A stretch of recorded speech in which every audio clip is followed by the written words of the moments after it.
Lisa, hi. Thank you so much for being here and for being a Squish Star. Well, it's my pleasure. I love being a Squish Star, the best marshmallow treats I've ever seen. Thank you. So I was really excited to start this series because I think especially now in our current state, we have so many individuals, specifically women entrepreneurs, that are powering through and pivoting in interesting ways or just going through the motions in the unknown. And I think that highlighting some of these really inspiring people such as yourself is uplifting, and it's the kind of thing that I think a lot of people want to hear about right now. At least I certainly do. So for anybody who might not be familiar, they're crazy, but with Uwila Warrior, I'd love for you to jump in and explain a little bit about the company, how you got started, and how maybe things have had to pivot for you and the company in the past number of months. Yeah, no, it's definitely been a challenging time for everyone, including Uwila Warrior. And, in terms of how we got started and where we are today, that's a long story, but I'll start with where we are today and how we responded to the COVID situation. But first, a little bit about Uwila Warrior. We're an inclusive underwear brand for women. We really founded the company because we were frustrated with the choices for women out there. And we wanted to create underwear that was great for women to have fewer wedgies and more kicking ass. I mean, we've all been there. We've been interrupted with a bad underwear day. And we felt like women size 00 to size, up to a 4X deserved great fitting underwear that didn't get in their way. So that's where we started. And when we set up the business, we largely had 4 channels, sales channels behind us. We had a little studio store in Beacon Hill that wasn't a great part of our revenue, but definitely was an important part of our business. We sell direct to consumer online, and we sell wholesale through partners like Free People and Neiman Marcus. So those are the large channels that we had. And when COVID happened, as you can imagine, our store sales completely shut down. And also our ability to even work together as a team, our offices in the back of the store fell apart. So what were we going to do? And were people still going to buy underwear? We didn't know.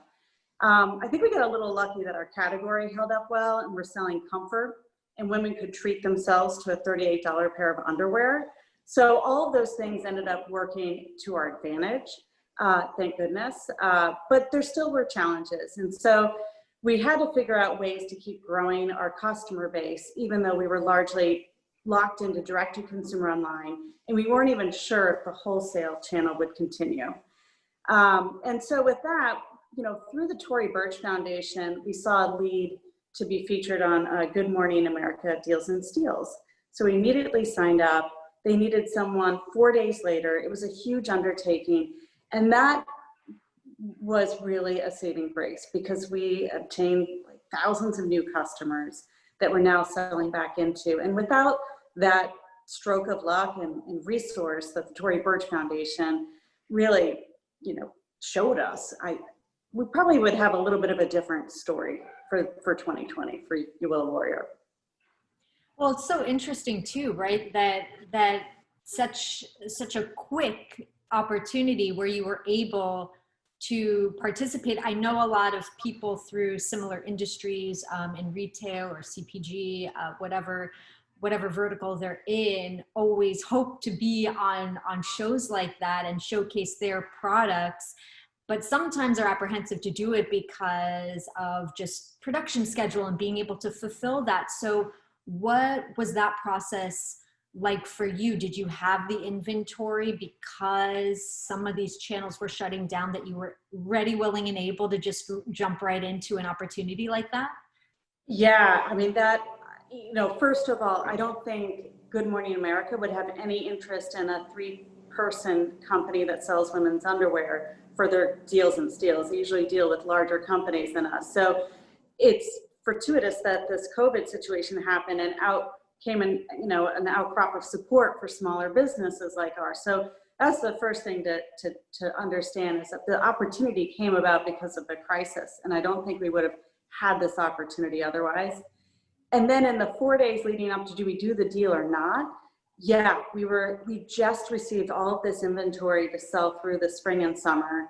There was so much uncertainty. We're loaded up in our warehouse with product intended for our wholesale partners and direct. And what were we going to do with this?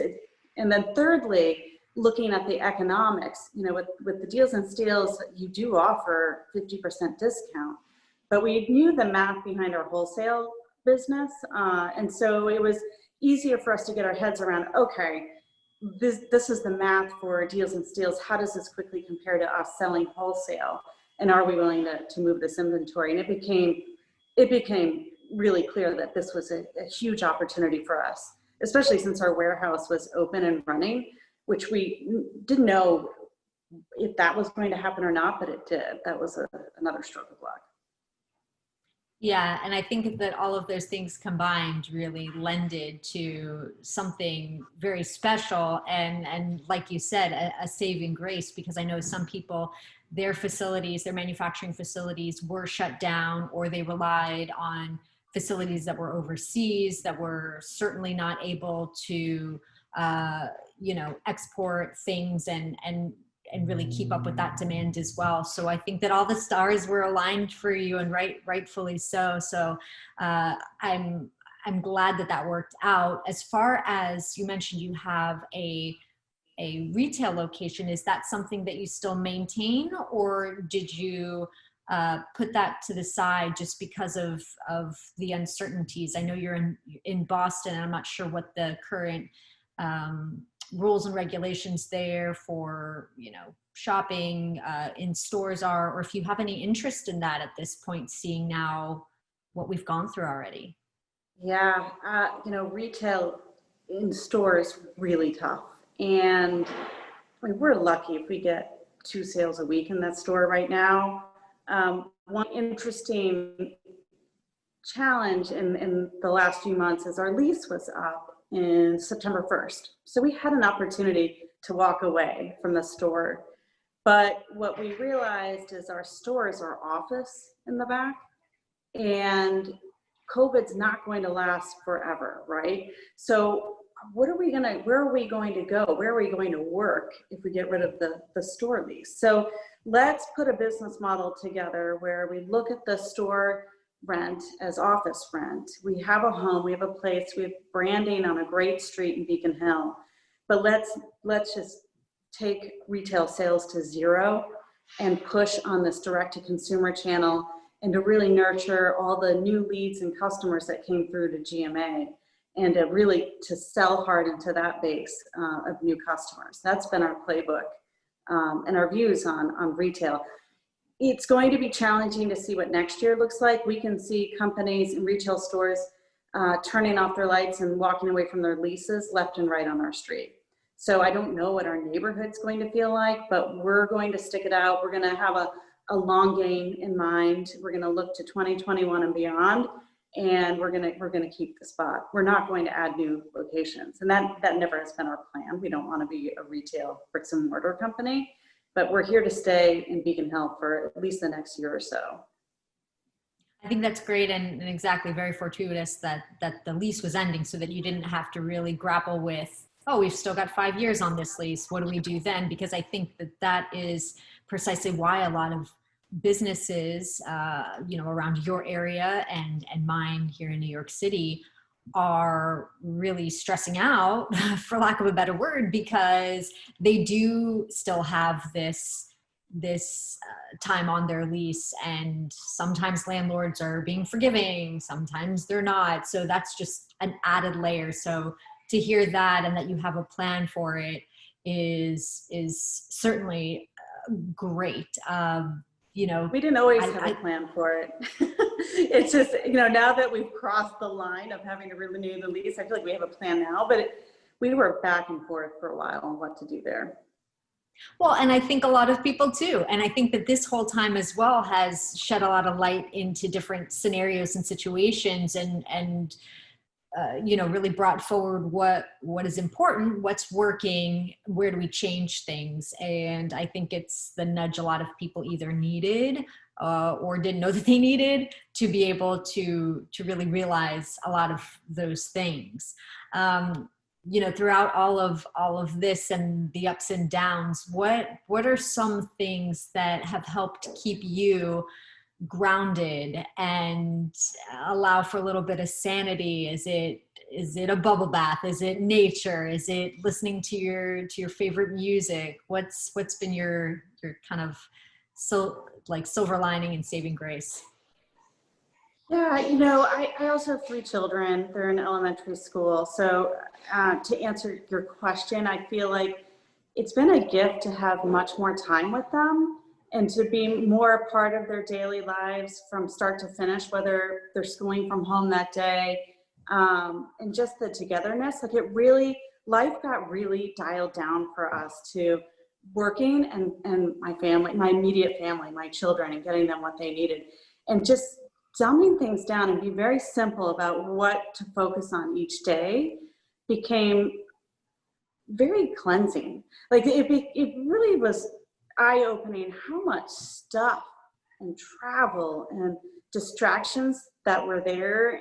I think the silver lining in COVID was to really say, hey, what do you want to focus on? And at the end of the day, it's like serving women through our business and really taking care of my family in that time frame.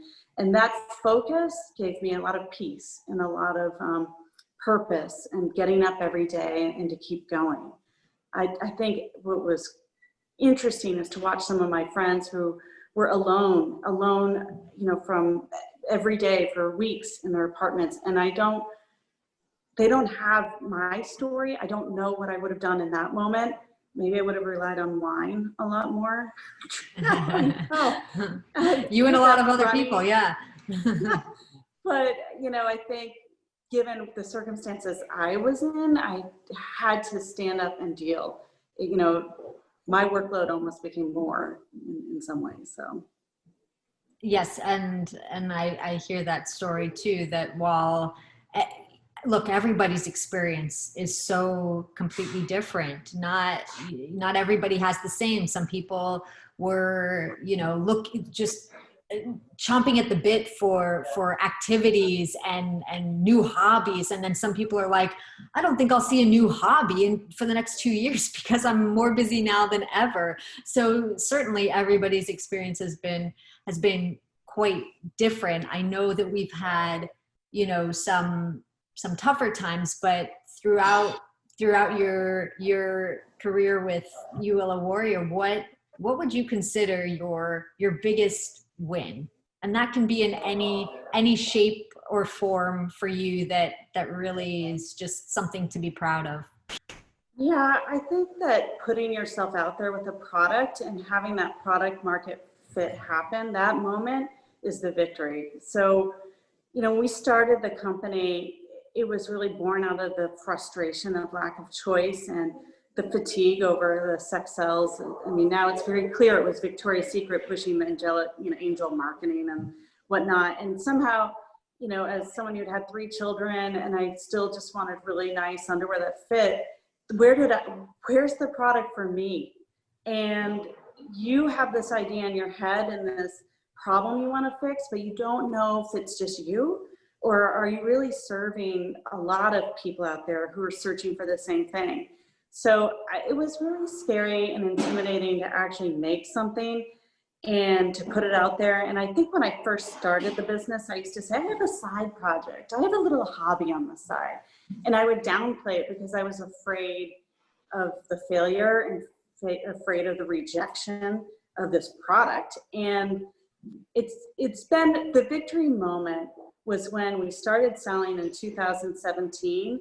And we started seeing 40% of women coming back to buy again from us.